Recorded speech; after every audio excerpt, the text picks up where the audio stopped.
Okay. We're doing it.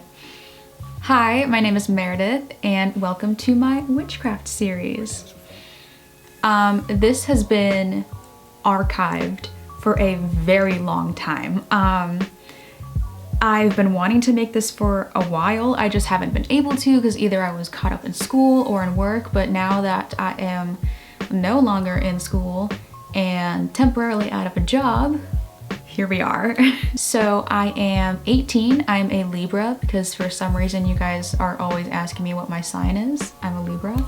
And I am a practicing pagan eclectic witch, and I have been practicing for about 2 years now. And throughout this series, I hope to provide some general information, education for beginner witches. The main focus for this episode is going to be on the history of witchcraft, the basic information that you should know before starting your journey going into this practice. I will be covering the history of paganism, Wicca, and general information about witchcraft. And I might cover a couple different topics lightly just to go through the, basic timeline.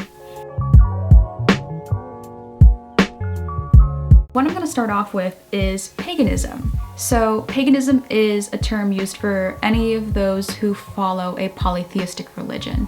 It is an umbrella term used for many different religions such as Wicca, Druidry, and even Buddhism and Hinduism. Paganism is a pre-Christian religion. The term was given to us way back in the 4th century. The term pagan originally was defined as heathen, which wasn't very nice, but that's what we had. And it applied to any religion that didn't fall underneath the Abrahamic faiths. And what I mean by the Abrahamic faiths is Christianity, the Islamic faith, and Judaism, any faith that includes the character Abraham. So paganism is a religion that celebrates pre-Christian gods, deities, goddesses, celebrations, holidays, beliefs, what have you. And it's a polytheistic religion. Polytheistic means that you worship more than one god, many gods. Then this kind of slides into neo-paganism. People who follow, it's a basic term for, people who have taken inspiration from the original rituals and practices of paganism. There is the belief in a god or goddess, both with equal power and status, or it could be one or many goddesses that people worship. Since this is an umbrella term, it covers a lot of different bases amongst religions.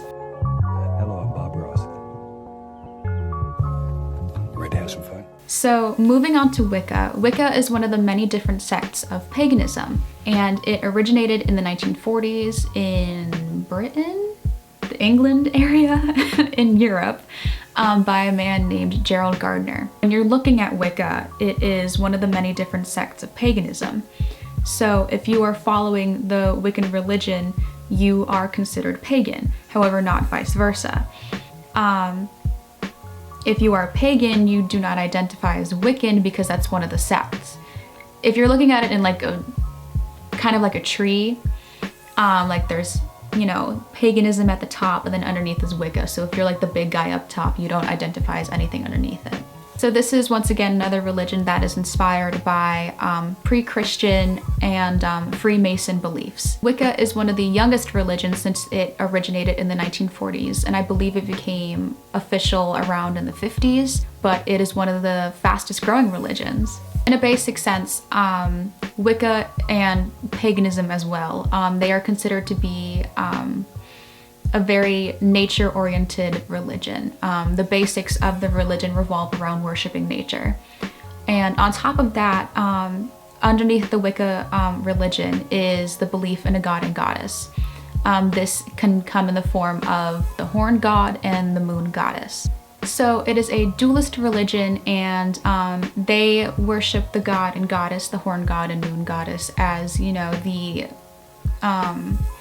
overarching powers of nature. Many Wiccans pay their respects to the horned god and moon goddess by celebrating the Sabbaths. The Wiccan Sabbaths are basically 8 holidays that celebrate the equinoxes, solstices, and points in between. They are pre-Christian harvest holidays. Many Wiccans also perform rituals during the full moon. A lot of Wiccans base their craft off of moon phases. However, those who follow the Wiccan religion are not limited to just the horn god and moon goddess. They can find other specific gods and goddesses, like the same ones in the pagan religion, such as like Greek, Norse, Nordic, what have you. There is also something called the Wiccan Read, which is basically, from what I can remember, I'm not sure what the actual terminology is within the Wiccan Read, but it basically states that as long as you harm none, you can do as you will.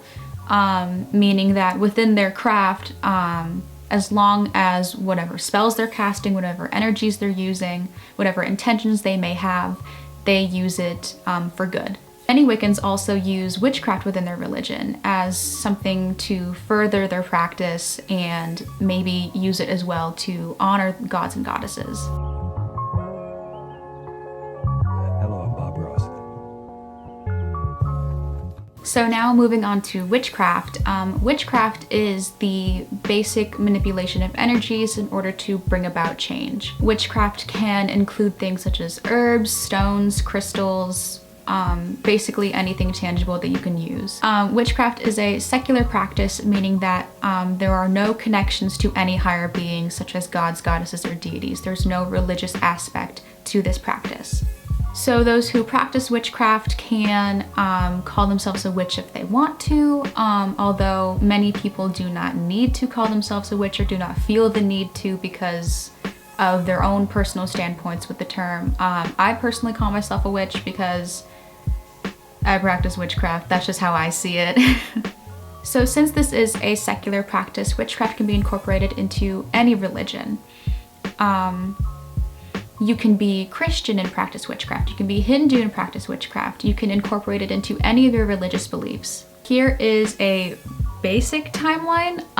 Paganism dates back before the 4th century. It's a pre-Christian religion umbrella term. And then Wicca comes in around the 1940s. It is very young, but it is growing very fast. And then I believe witchcraft has kind of always been around. It's interesting because a lot of it's been incorporated into many different religions without many people even knowing about it. Many of you might be wondering, like, how do you actually perform witchcraft? And it can be done in any way you would like, to be honest. It's a very open playing field.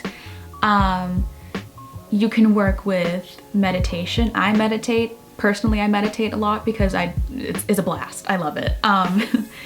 There's meditation, there's working with stones and crystals, there's herb magic, spell casting, aura reading, intuition, there's astral projection, which I wish I knew how to do, but I don't. But it is a practice that encompasses many different things. You can perform it any certain way. The main idea is to have a clear intention. When you are performing witchcraft, whether that be divination or meditation, you need to have a clear intention. Like, for example, I could be doing spell work and I could be asking for stronger relationships with someone. That would be my intention. I'd be working with that. Whatever I would be doing would be putting all of my energy towards that one thing. That's kind of the best way I can explain it. It's kind of hard to explain because it's different for everyone. Something that a lot of people don't understand is that witchcraft, Wicca, and paganism, whatever it is, especially in any religion in general, it's very subjective, especially in witchcraft. A witch's craft is very personal and personalized.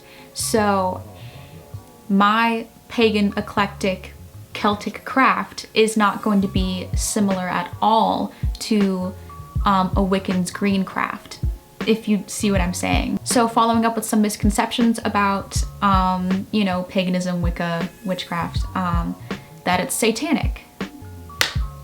No, it isn't.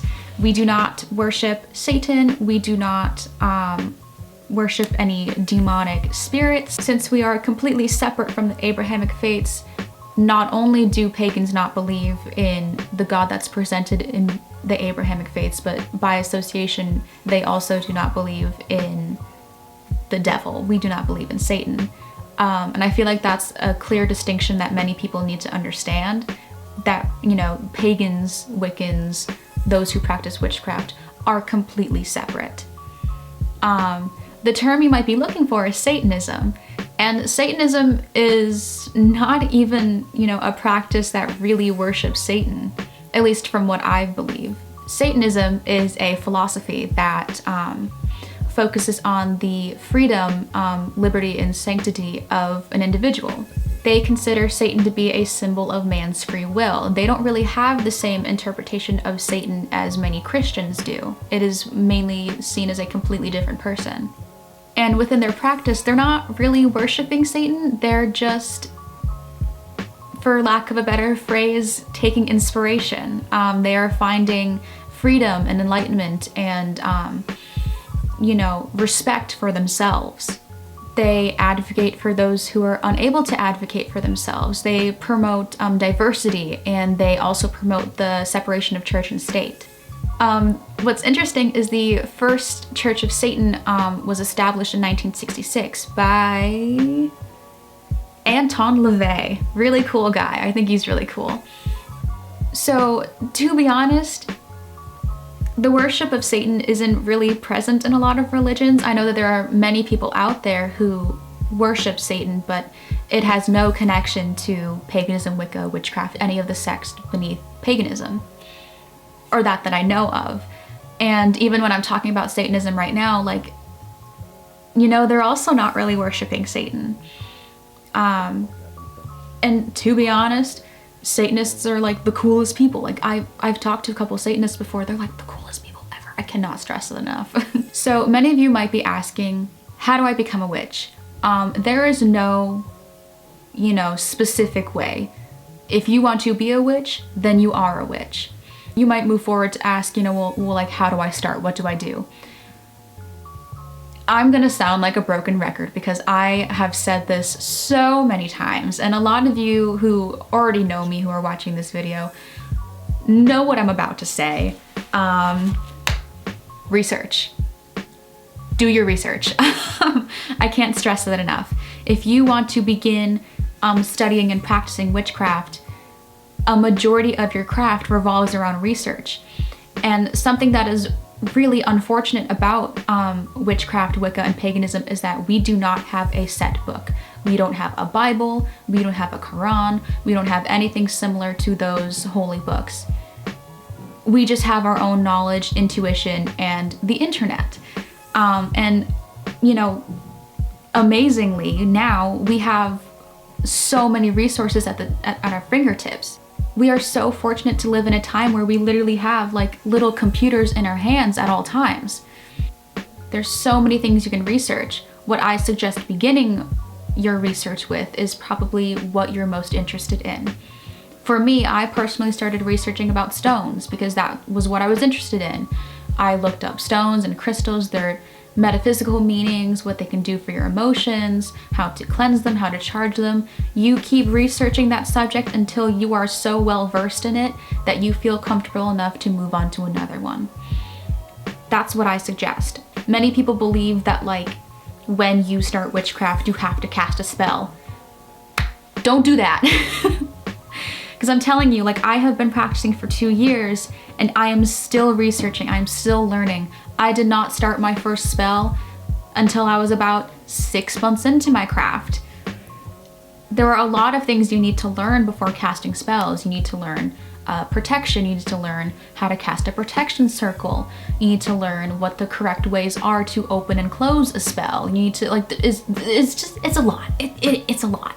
But, so what I'm trying to say is that, like, if you want to begin in witchcraft, there is no particular way. You just start out. I would suggest beginning with research because there is so much to learn. There is so much out there.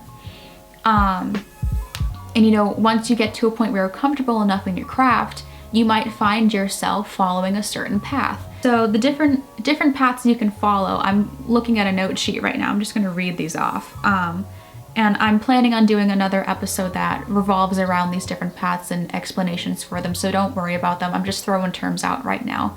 But this is an example of like how diverse this practice in religion is. You can follow green witchery. You could be a solitary witch, secular, eclectic, hedge, kitchen, crystal, cosmic. Like the list keeps going, but I don't feel like reading the rest of it because there's a lot. So personally for myself, I am a pagan eclectic witch. I am pagan, meaning I follow the pagan religion. Personally for me, I used to identify with Wicca, but a lot of my views have changed over the months and years. So I identify as pagan, but I take most of my inspiration from Wiccan practices. And I'm eclectic, meaning that, you know, from all of the different paths that I just read off to you, I, you know, pick and choose the little things that I like from each of them and create my own path. I will go more in depth about these paths in a next episode, but I believe that is it for now. This was fun. This is a good time.